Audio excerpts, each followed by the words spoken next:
సువార్త ఎంత 19వ అధ్యాయం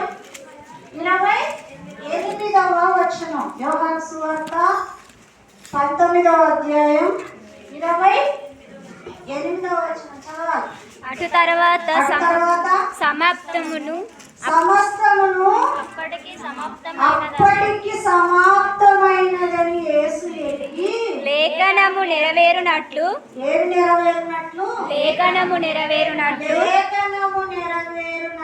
నేను దప్పికొనుచున్నానెను.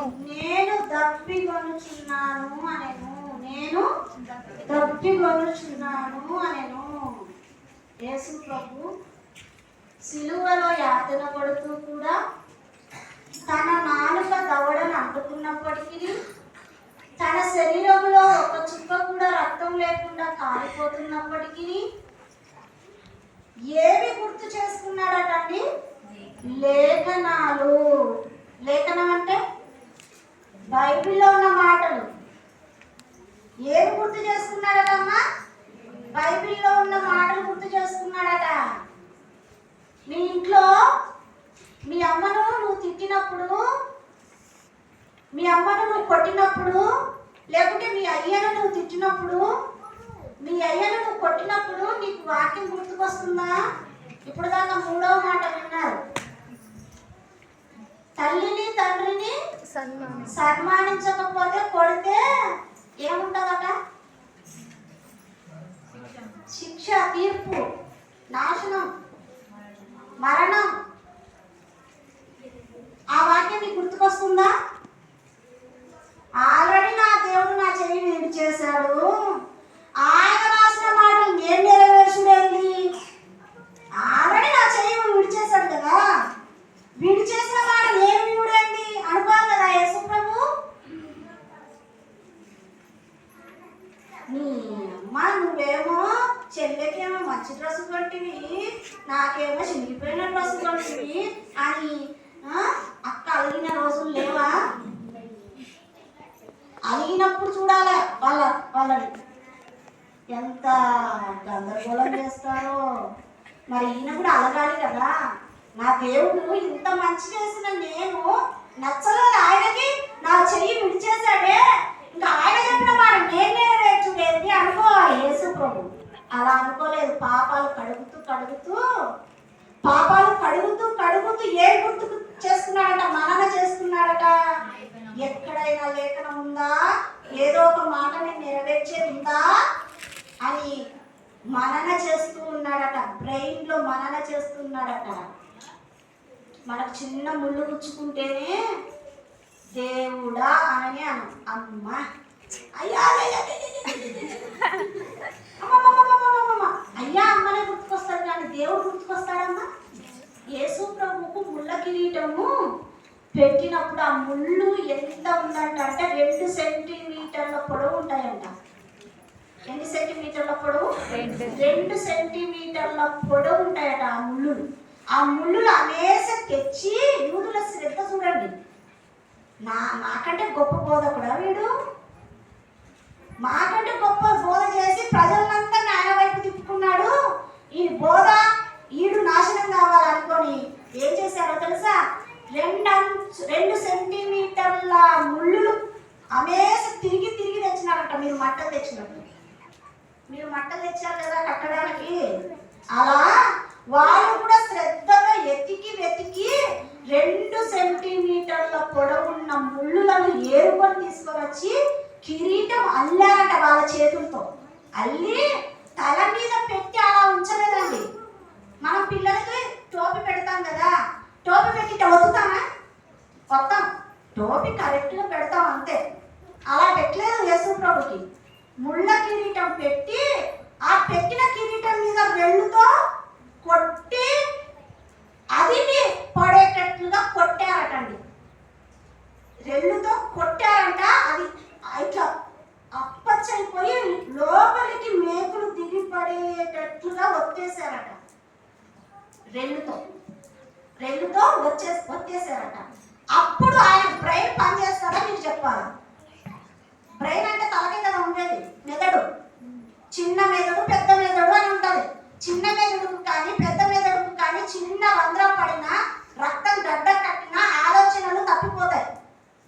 పిచ్చోళ్ళు అయిపోతారు. కానీ యేసు ప్రభు పిచ్చోడు కావాలి. మామూలుగా అయితే ఆల్రెడీ ఎప్పుడు ముళ్ళ కిరీటం పెట్టారు? ఉదయం 6 గంటలకు పెట్టారండి ఆయన ముళ్ళ కిరీటం. గట్టిగా ఒత్తి ఉదయం 6 గంటలకు పెడితే ఆయన బ్రెయిన్ 3 గంటల వరకు పనిచేస్తుందా? ఆల్రెడీ దిగబడ్డాయి కదా నరాల్లోనికి. మన నరాలు, బ్రెయిన్ నరాలు చాలా స్మూత్ గా ఉంటాయట, చిన్నగా ఉంటాయట. ఆ నరాలకు దెబ్బ తగలకూడదు. అందుకే బైక్ మీద ప్రయాణం చేసే వాళ్ళు ఏం ధరించమని చెప్తారు? హెల్మెట్. హెల్మెట్ పెట్టకపోతే నువ్వు ఎలుగుపోతావు, అంటే నరకానికి పోతావు అని అర్థం. ఆల్రెడీ నరకానికి పోతావా? హెల్మెట్ పెట్టుకోకపోతే నరకానికి పోతావా? ఏం పోవు, దెబ్బలు తగులుతాయి అంతే. కానీ దేవుడు యేసు ప్రభు ఏం పెట్టారు? ఆయనకి ముళ్ళ కిరీటం పెట్టారు. గట్టిగా ఒత్తారు. ఒత్తిన సమయం 6 గంటలకి.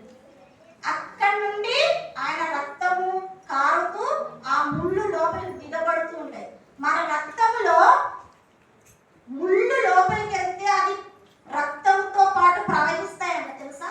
ఈత ముళ్ళు గుచ్చుకుంటేనంటానండి, ఈత ముళ్ళు గుచ్చుకుంటే కొస్స ఉంటుంది కదా, కొంచెం చిన్నగా కొస్స ఉంటుంది. ఆ కొస్స ఇరిగింది అనుకోండి కుచ్చినప్పుడు, ఆ ఇరిగిన ముళ్ళు రక్తంలో ప్రవహించుకుంటూ వెళ్ళిపోతుందట. అది ఎక్కడికి వెళ్ళిపోతుందో తెలియదు. వెళ్ళిపోయినప్పుడు దాని ప్రదేశం మనకు అనుకోలేదు. అందుకే సెప్టిక్ అయిపోతుంటది కొంతమంది కాళ్ళు. ఈత ముళ్ళనే కాదు, ఏ ముళ్ళైనా కుచ్చుకున్నాక వెంటనే తీసేసుకోకపోతే ఆ ముళ్ళు ఏమైపోతుంది? రక్తంలో ప్రవహించి ఎక్కడో ఒక చోట ఆగిపోయి అక్కడ సెప్టిక్ అయిపోతుంది. కుచ్చిన చోట కాదు, ఎక్కడో అవుతుంది. అంటే రక్తం ఏం చేస్తుంది? తీసుకెళ్తుంది ఆ ముళ్ళుని. అలాగే యేసు రక్తము అలా ప్రవహిస్తున్నప్పుడు కొంచెం కొంచెం తీసుకుంటున్నాడు కదా యేసు ప్రభు. అప్పుడు ఆ రక్తము గుండా ఆయన ఎంత యాతన అనుభవించింటాడు ఒక్కసారి మీరు ఆలోచన చేయాలి. ఆ బాధలో కూడా ఆయన బ్రెయిన్ ఎంత షార్ప్ గా పనిచేసిందంటే, లేఖనాలలో ఏదైనా నేను మరచిపోయానా? యేసు ప్రభువుకి చిరక ఎప్పుడు ఇచ్చారు? చిరకలో స్పంజిని ముంచి ఆయన నోటికి ఎప్పుడు ఇచ్చారు? ఎప్పుడు ఇచ్చారు?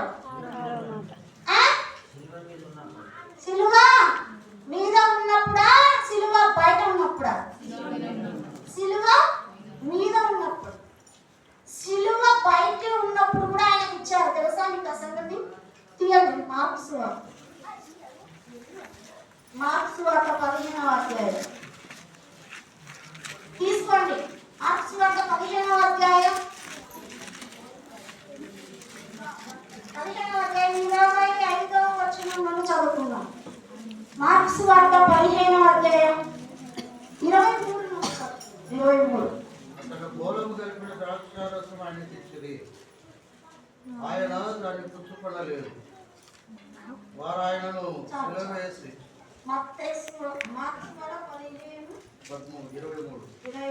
అంతటా గోళము కలిపిన ద్రాక్షారసము ఆయనకిచ్చి, ఎవరికి ఇచ్చారు? యేసు ప్రభువుకి ఇచ్చారు. అది ఎప్పుడు? 21, 22 వచనాల్లో యేసు ప్రభు మోసుకుంటూ గొల్గొతా కొండ దగ్గరికి వచ్చేసారు.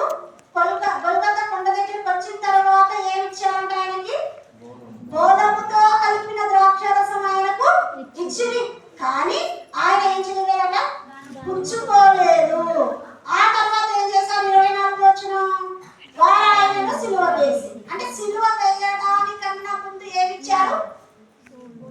గోధుమతో కలిపిన ద్రాక్షారసం త్రాగనిచ్చారు. ఇస్తే ఆయన ఏం చేయలేదట? తాగలేదు. ఎందుకు తాగలేదు మీకు అందరికీ తెలుసు. గోధుమ కలిపిన ద్రాక్షారసము త్రాగితే మనిషికి ఏమొస్తుంది? మత్తు వస్తుంది. అలా మత్తొచ్చి శ్రమలు పొందితే అక్కడ ఉన్న వాళ్ళందరూ ఏమంటారు? మత్తులో ఏమో పొందినట్టు నటించినాడులే అని అక్కడ ఉన్న వాళ్ళు అనుకునేవాళ్ళు. మనం కూడా మనం తక్కువ మన బాధ మీద మనం ఏమంటాం? గోళం తాగినాడు, సారాయి తాగినాడు, మన భాషలో కళ్ళు తాగినాడు, అందుకే ఏమైపోయింది ఆయనకు మత్తొచ్చి ఆ బాధ భరించలేదు అని మనం కూడా అంటామని ఆయన ఏం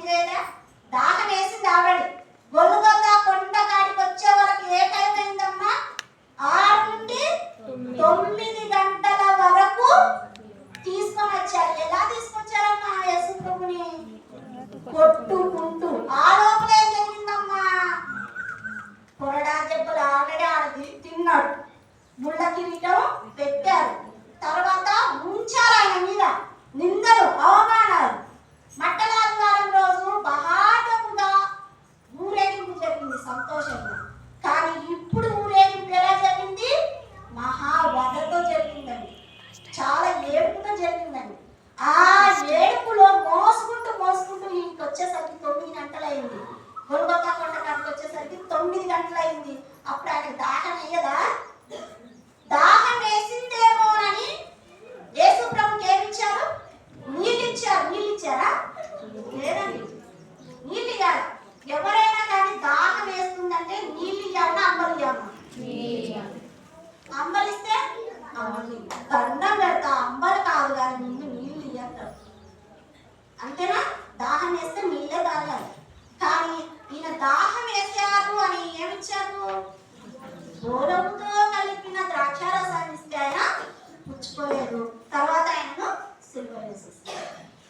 అలా సిలువ వేసిన తర్వాత మార్కు సువార్త 15వ అధ్యాయం 36వ వచనం చదవండి. 36వ వచనం. ఒకడు పరిగెత్తి పోయి ఒక స్పంజి చిరకలో ఉంచి రెల్లును తగిలించి ఆయనకు త్రాగనిచ్చి తాగుడి, ఏలియా వీరిని దింపవచ్చునేమో చూద్దామని. సిలువ వేసిన తర్వాత ఆయన దాహం అన్నాడు. దాహం అన్నప్పుడు అప్పుడు ఏం చేశారు? పరిగెత్తుకుంటూ పోయి మళ్ళా అదే ద్రాక్షారసాన్ని, అదే మత్తుగా ఉన్న ద్రాక్షారసాన్ని తీసుకొని వచ్చి ఆయనకి ఇచ్చారు. మరి అప్పుడన్నా తాగాడా?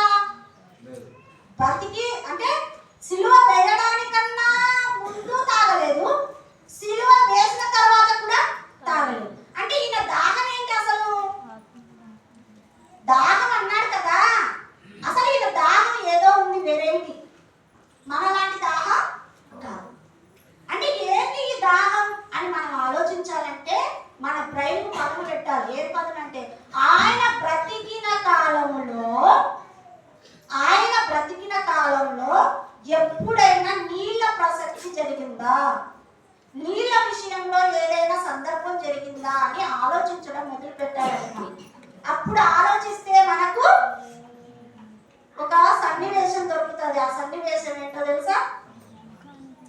యోహాను సువార్త 4వ అధ్యాయం 1 నుండి చూస్తే అక్కడ ఇద్దరు వస్తారు బావి దగ్గరికి. ఎవరు? యేసు ప్రభు బావి దగ్గరికి వచ్చాడు. ఎందుకు? దాహం వేసే. సమరయ స్త్రీ కూడా బావి దగ్గరికి వచ్చింది. ఎందుకు? దాహం తీర్చుకోవడానికి, నీళ్ళ కోసమే వచ్చింది. ఆమె కుండ పట్టుకొని వచ్చింది, ఈయన చేతులు పట్టుకొని వచ్చాడు. వచ్చి ఇద్దరు మాట్లాడుకోవడం మొదలు పెట్టారు.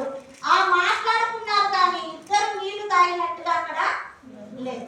ఈమె యేసు ప్రభుకి నీళ్ళు ఇచ్చినట్టుగా లేదు, యేసు ప్రభు ఆమె నీళ్లు చేదుకొని పోయేటట్టు చేసినట్టుగా లేదు.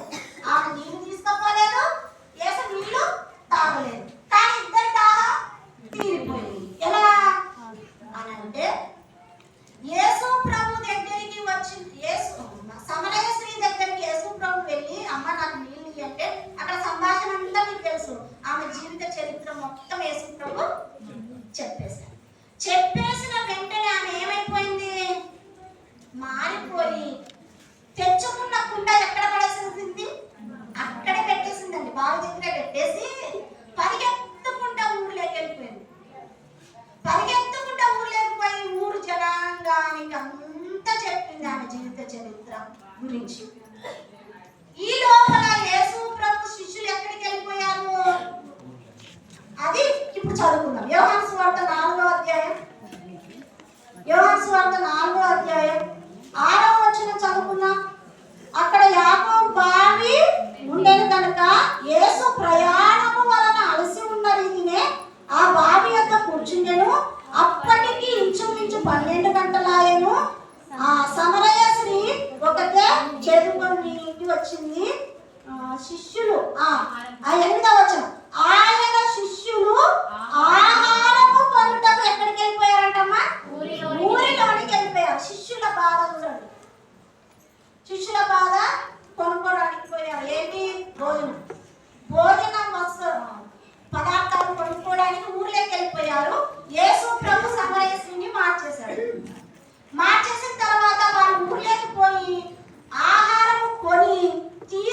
వచ్చి ఏమంటున్నారో చూడండి, 30వ వచనం.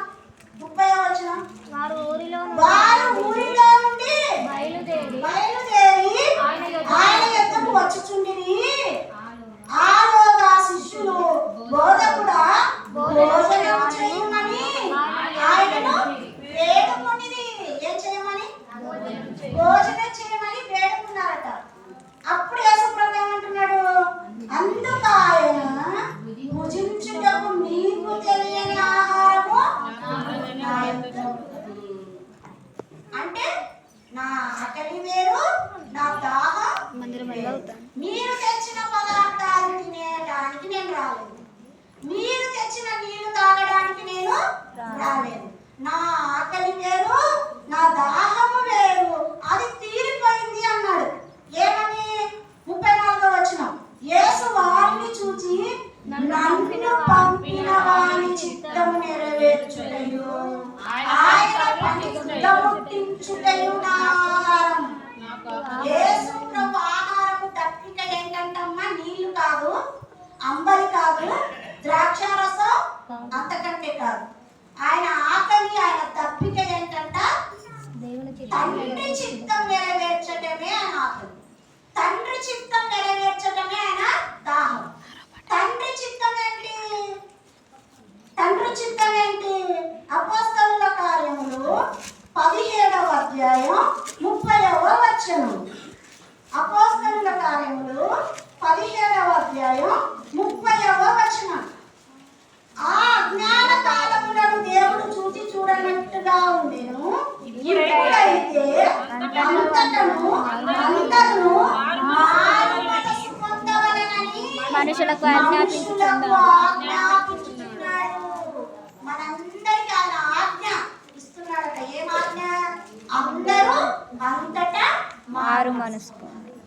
అది ఆ మారు మనసు పొందేటట్లు చేయడానికి వచ్చాను నేను. ఆ దాహంతో వచ్చాను నేను. ఆ దాహం తీర్చుకునడానికి నేను వస్తే ఆ దాహం అట్లుండిపోయింది. నేను ఇంకా దాహం కొంటూనే ఉన్నాను. ఇప్పటికైనా తీరింది ఆయన దాహం? తీరలేదట. ఇప్పటికైనా తీరింది ఆయన దాహం?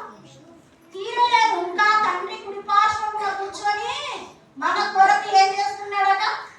విజ్ఞాపన చేస్తున్నాడట. ఈ రోజు కాకపోతే రేపు వస్తాడు దేవుడు తండ్రి, రేపు వస్తాడు. ప్లీజ్ క్షమించు. ఈ రోజు కాకపోతే వచ్చే వారం వస్తుంది, వచ్చే వారం కాకపోయినా వచ్చే నెలలోనన్నా వస్తుంది. క్షమించు, నన్ను కాపాడు అని మన తరపున విజ్ఞాపనము చేస్తున్నాడట. ఈ అవకాశం ఈ భూమి మీద నీకు ఊపిరి ఉన్నంత వరకే. రాసి పెట్టుకోండి. ఈ అవకాశం నీకు భూమి మీద నూకలు ఉన్నంత వరకే. నూకలు తినేవనుకో పోతావు. ఇప్పుడు దాకా నేర్చుకున్నాం కదా. ముందుంది ముసల పండుగ. ఆ పండుగ ఏంటి? ఊరేసుకుందామంటే ఫ్యాన్ దొరకదు, దొరకదు. మొగళ్ళకి నుండి పంచ దొరకదు. మీరు వేసుకోలేదు, మందు దాటారు కావచ్చు. ఏమో నాకెందుకు లేదు, అలా నన్ను తిట్టుకునే నానే నేను చెప్తాను అంటే. కాబట్టి అందరూ మారు మనసు పొందాలని ఆయన తాపత్రయం, ఆయన దాహం. నీళ్లు కాదు ఆయన దాహం తీర్చేది, మనం మారితే ఆయన దాహం తీర్చినట్టు. మరి మనము అన్నిలను ప్రక్కన నెట్టేసేయండి. మారు మనసు పొందిన మనమైనా మారుతున్నామా? సారు ప్రతి ఆదివారం ప్రకటన గ్రంథంలో ఉన్న 7 సంఘాల గురించి చెప్తున్నాడండి. ఒకసారి తీయండి ప్రకటన గ్రంథం. ప్రకటన గ్రంథం 2వ అధ్యాయం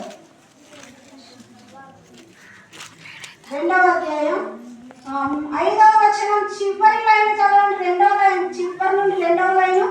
నీవు మారు మనసు పొందితేనే సరి, నువ్వు మారు మనసు పొందితేనే సరి, లేని ఎడల నేను నీ యొద్దకు వచ్చి నీ దీప స్తంభాన్ని దాని చోట నుండి తీసేస్తా. జాగ్రత్త బిడ్డ. మారు మనసు పొందినా నేను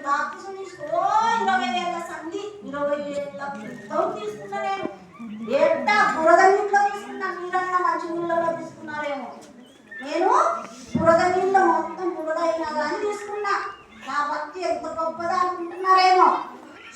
మీరు మారు మనసు పొందకపోతే మీ దీపస్తంభాన్ని ఆర్పేస్తానంటాడు. నా నోట్లో నుండి అగ్ని ఖడ్గం వచ్చి మిమ్మల్ని ఖండిస్తాను అని అంటాడు.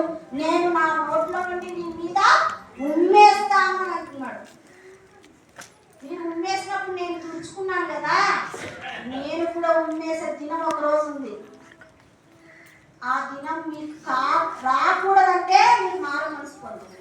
మారు మనసు పొందకపోతే ఏం చేస్తాడో తెలుసా? అది చెప్తా. అంతకంటే ముందు కిన్లే బాటిల్ చూసారా మీరు? కిన్లే అని బాటిల్, వాటర్ బాటిల్. దాని యాడ్ ఏంటంటే చుక్క చుక్కలో విశ్వాసం అంట. కిన్లే వాటర్ కాదండి, చుక్క చుక్కలో విశ్వాసం. చుక్క చుక్కలు అంటే ఒక్క చుక్క తాగితే మనకి ఏమొస్తుందట? విశ్వాసం. నిజంగా విశ్వాసం వస్తుందండి. తప్పిక తింటారు ఒక చుక్కలో, అస్సలు తినదు. కానీ అది యాడ్ నచ్చి కిన్లే బాటిల్ మనం కొంటాం. యేసు ప్రభు ఏమంటున్నాడు? వినుట వలన విశ్వాసం. ఏ మాటలు వింటే? దేవుడి యేసు మాటలు వింటే. యేసు మాటలు వింటే విశ్వాసం కలుగుతుంది. కానీ చుక్క బాటిల్ నీళ్లు తాగితే విశ్వాసం నీకు రాదు. యేసు ప్రభు అంటున్నాడు, వినండి వినండి వినండి, నా మాట వినండి, మీ పరలోకం ఫ్రీ అంటున్నాడండి. ఫ్రీగా మాకొద్దు, మాకు సంతూర్ సోపే కావాలి, మాకు కిన్లే బాటిలే. అంటే దేవుడి మాటకు మన మాటకు ఎంత వ్యత్యాసం ఉందో చూడండి. ఆ వ్యత్యాసంలో ఏదైనా నిజం ఉందా? ఆ యాడ్లో నిజం ఉందా? లోకస్తుల యాడ్లో నిజం ఉందా? కొంత మటుకు ఉండొచ్చేమో, కానీ అంత నిజము కాదు. యేసు మాటలో అంత నిజం. ఇప్పుడు చూడండి ఏం చేస్తాడో చూడండి. మారు మనసు పొందకపోతే కీర్తనల గ్రంథం 69వ కీర్తన. కీర్తనల గ్రంథం 69వ కీర్తన 28వ వచనం చూడండి. 69వ కీర్తన 28వ వచనం. జీవ గ్రంథములో నుండి వారి పేరును తుడుపు పెట్టును. ఎవరి పేరు? 21 నుండి చదివితే మీకు అర్థమవుతుంది. 21 చూడండి. వారు చేతులు నాకు ఆహారముగా పెట్టిరి, నాకు దప్పి అయినప్పుడు చిరకలు త్రాగనిచ్చి, వారి భోజనము వారి నిడిగా ఉండును గాక అని తిట్టుతూ దేవుడు 28వ వచనంలో ఒక మాట అంటున్నాడు, జీవ గ్రంథములో నుండి నీ పేరు తుడిపేస్తాను బిడ్డ. ఏమంటున్నాడు? ఆయన దాహాన్ని కనుక మనం తీర్చకపోతే, మనము మారు మనసు పొందకపోతే, ఎక్కడున్న గొంగలు అక్కడే అన్నట్టుగా బ్రతికితే, దేవుడు ఏమంటున్నాడో తెలుసా? నేను మిమ్మల్ని ఏమన్నా కొట్టడం తిట్టడం, నీకు ఇంత బతుకుతుంది కదరా, నీ కోసం ఇంత చేస్తే కదరా, నా రక్తాన్ని అంత కారుస్తే కదరా అన్నాడు. ఏం చేస్తాడు? కారుగా వెళ్ళి జీవ గ్రంథంలో నుండి నీ పేరు తుడి చేస్తా. తుడి చేస్తే ఎక్కడికి వెళ్ళిపోతాం? ప్రకటన గ్రంథం 21వ అధ్యాయం 27వ వచనం. ప్రకటన గ్రంథం 21వ అధ్యాయం 27వ వచనం. గొర్రెపిల్ల యొక్క జీవ గ్రంథమందు రాయబడిన వారే దానిలో ప్రవేశింతురు గాని నిషిద్ధమైనదైనను అసహ్యమైనదైనను అబద్ధమైన దానిని జరిగించు వాడైనను దానిలో ప్రవేశించువాడు. పేరు లేకపోతే, జీవ గ్రంథంలోని పేరు లేకపోతే నిన్ను రానియడు. ఎక్కడికి? పరలోకానికి రానివ్వడు. పరలోకానికి లేకపోతే నువ్వు ఎక్కడ ఉన్నట్టు? మళ్ళా అదే, నువ్వు కూడా మా పోటీ వాడవైదిగా అక్కడికి పోతావు. పడిపోతావా? అక్కడికి ఈ దారికి వస్తావా, ఆ దారికి పోతావా? ఏ దారికి? యేసు దారిలో ఉంటావా, లోక దారిలో ఉంటావా? ఆ వైపు లోకపు ఆశ, ఈ వైపు దేవుని ధ్యాస. ఆ వైపు లోకపు ఆశ, ఈ వైపు దేవుని ధ్యాస. ఏ వైపుకు ఏ వైపుకు ఏ వైపుకు సాగిపోదువో ఓ సోదర సోదరి తుదకు నీ గమ్యం ఏమిటో. ఎక్కడ నీ గమ్యం? ఎక్కడికి వెళ్ళిపోతావు? పేరుకు క్రైస్తవుడు అని చెప్పుకుంటుంది, ఏమైపోతున్నావు నువ్వు? దండం పెట్టి చెప్తున్నా, దయచేసి వాక్యం వినండి, దేవుణ్ణి నమ్మండి, దేవుని కోసం బ్రతకండి. బ్రతికితేనే అంతం వరకు సహించిన వాడే అక్కడికి, లేకపోతే జీవ గ్రంథంలో నిన్నేమన్నాడు ఆయన? ఒత్తడు, కొట్టడు, తిట్టడు, నువ్వు బాగా బతుకుతావు, అందరికంటే లక్షాధికారులు కూడా కావచ్చు, నీ ఆస్తి చాలా పెరగచ్చు, నీ ఇంట్లో పిల్లలు ఆరోగ్యంగా చల్లగా ఉండొచ్చు, కానీ ఒక్క దినము ఉంది, ఎక్కడికి వెళ్ళిపోతావు? ఊరేసుకునే స్థలానికి, ఊరేసుకున్నామన్న దొరకని స్థలానికి, అందరితో అవమానం పడే స్థలానికి, పండ్లు కొరిగే స్థలానికి, చీకటి కలిగిన స్థలానికి నువ్వు వెళ్ళిపోతావు. అక్కడికి వెళ్ళకూడదనే మిమ్మల్ని చేతులు జోడించి చెబుతూ ఈ మాటలు ముగిస్తున్నాను. ప్రార్థన